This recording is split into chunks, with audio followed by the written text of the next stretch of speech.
This video is going to be real. It's going to be raw in the moment. I'm sitting here fighting this food poisoning that I've been fighting for the last 4 days. And Lord knows, I thought I was going to die here in Vietnam. I'm currently in Da Nang, Vietnam, which I love. And but I didn't get the food poisoning here. I got the food poisoning in Hoi An, Vietnam. Very cute, vibrant, colorful, charming city. But I had a Banh Mi Queen, and the meat was bad, honey. I mean, you know what? That happened that was Saturday. I was like, you know what? Hoi An is known for their clothes tailoring, and I went there to get some clothes made, and I have a whole video on that process. But the sandwich shop I went to, I had eaten there before, so of course I'm very cautious about where I get my food. And I went again, child. I bit into the sandwich. It was dry, and it had coriander or whatever on it, and it just didn't taste right.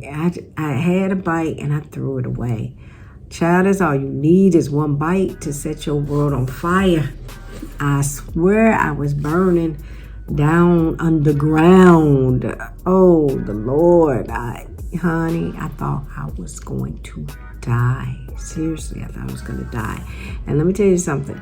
I will give you some tips on what you need to do to help smooth your transition as you're healing abroad and going through this process. So that's how I got the food poisoning. And I didn't know it was food poisoning. I ate that sandwich about 12 o'clock. I went out, and then around 3 o'clock, I started feeling funny. So I said, let me come back and take a nap.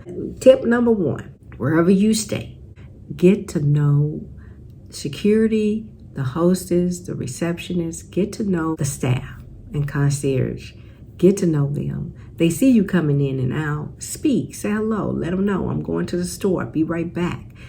They'll look out for you and build a rapport, because you may need them. You may need them one day. Everywhere I go, I make sure that I know the staff. They know me. Even if they don't know my name, they know my face. I'm going to the store. I'm coming back. They know me, because when I come in, I wave, hello. They wave, say hi. Tip number 2, when you stay at places abroad, they typically contact you once you check in through WhatsApp. You can make your request through WhatsApp.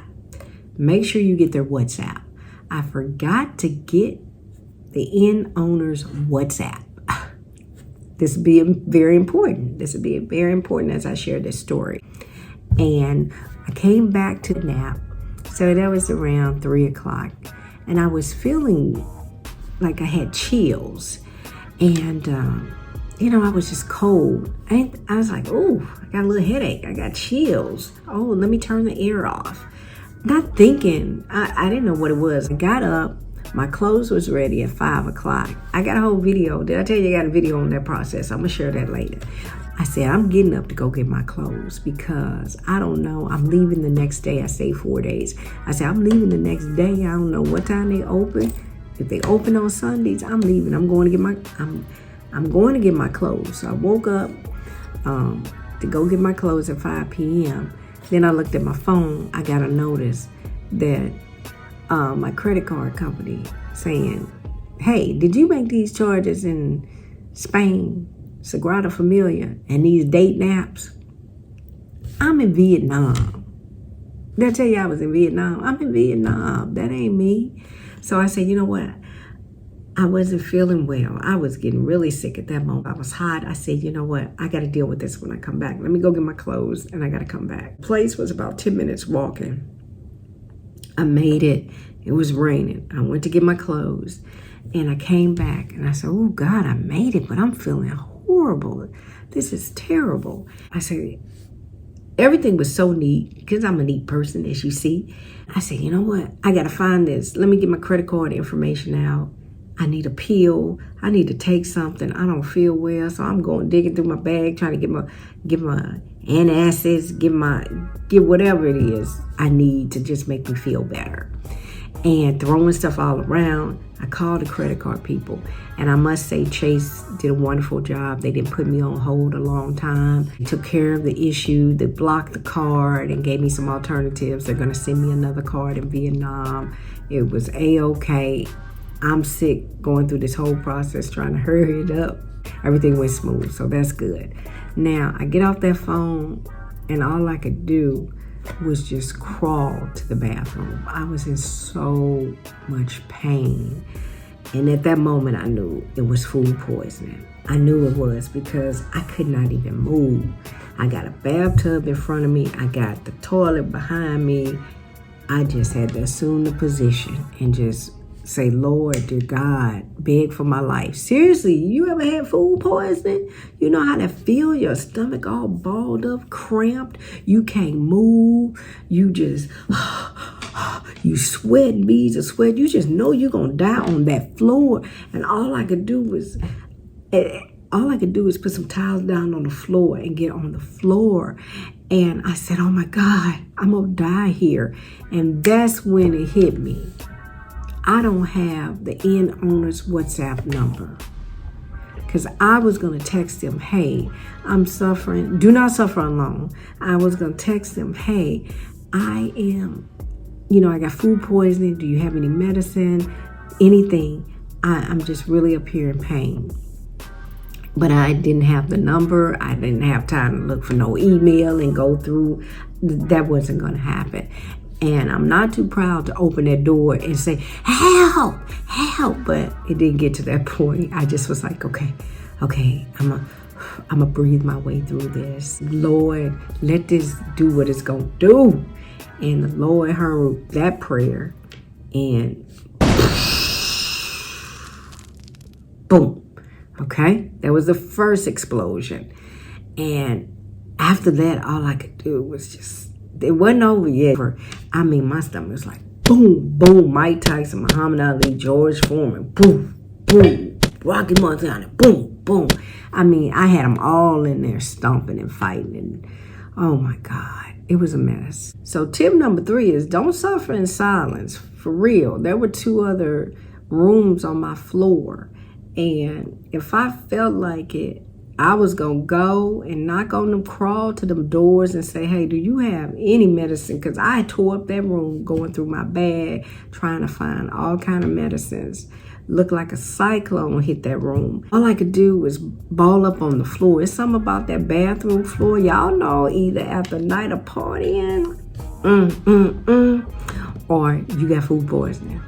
You're on that floor and it feels good because it's cool and you just in that ball. And somehow my body must have relaxed and I fell asleep. And so by the time I woke up, maybe a couple hours later, I don't know, I crawled into bed and I thought it was over, y'all. I thought it was over. Then all of a sudden, bam, it hits again. And I'm like, Jesus Christ, please, Lord, please don't do this to me. Please, I'm begging for my life. And I still couldn't find a number. And I was just like, you know what? Just do what it do. Just take me, Lord. Take me. Just take me. So that morning, I got up. And when I checked out, they said, we wish you had told us because we could have got you some medicine or brought you something. They gave me some ginger tea. And I took that. And I had a 30-minute ride back to Da Nang. I said, Lord, please let me make it. I don't have to stop this man. Tell this man to stop on the side of the road. He can't speak real good English. I can't speak Vietnamese. I mean, just let me out. Let me out. I don't want to have to go through that. God was on my side, and he let me make it to my hotel in Da Nang. And I tell you, I was so happy to get to my hotel here.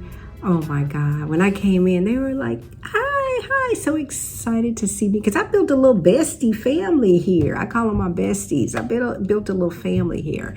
And I shared with them that I was suffering and I was going through this issue with the food poisoning.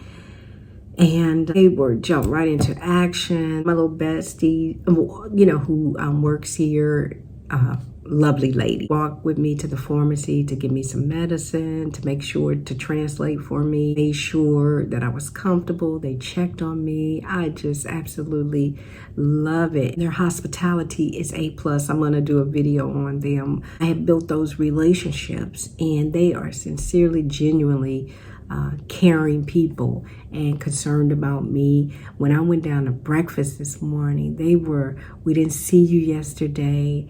The people who hadn't even saw or knew I was back, they knew when I came downstairs that I wasn't feeling well. So it gets around and people know who you are.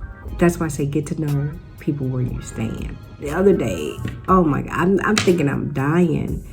I thought I was going to die again. I didn't have to go to the hospital because they say give it 48 hours. It passes through. So I'm on day 3. I think I'm on day 3. It started on Saturday, and this is Tuesday. It is scary. Have you ever had food poisoning? You seriously think you're going to die. You don't know if you're going to fall out from the pain, pass out by yourself. You just don't know. It's that excruciating for me. I've lived alone my whole adult life. You're in those situations. I don't care where you are. I don't care if you're in Washington, D.C. or if you're in Vietnam. When you're in those situations, all you want is your mama or your grandmama. That's all you want. You want your mama or your grandmama because you know whatever they do is going to make it okay. I don't care how old you are. And so that is the scary part, is you thinking, oh my God, I ain't got my mama, I ain't got my grandmama. If you grew up in that type of relationship with your parents, that is the feeling that overcomes when you're sick and you're in that time of need. So that's when it becomes scary for me, is because I'm like, oh my God, I ain't got my mama, I ain't got my grandmama. Oh Lord, what am I gonna do? And that is the terrifying part. But not because I'm all the way in Vietnam, because I was in Washington, D.C. I was the same way. Here's another important tip. Always wear an identification bracelet when you travel.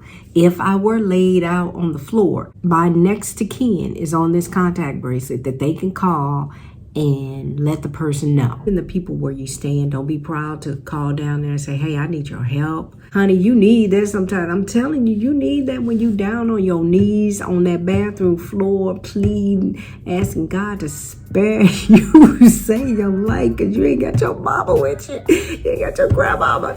And you just like, oh God, I'm gonna die. I'm gonna die in this bathroom laid up in these towels. Y'all know how it is. If you ever been through that, you know how it is. You swear. Another tip that's very important when you're traveling, make sure you have multiple cards with you, just in case something like this happens and you can't use that card. What are you going to do?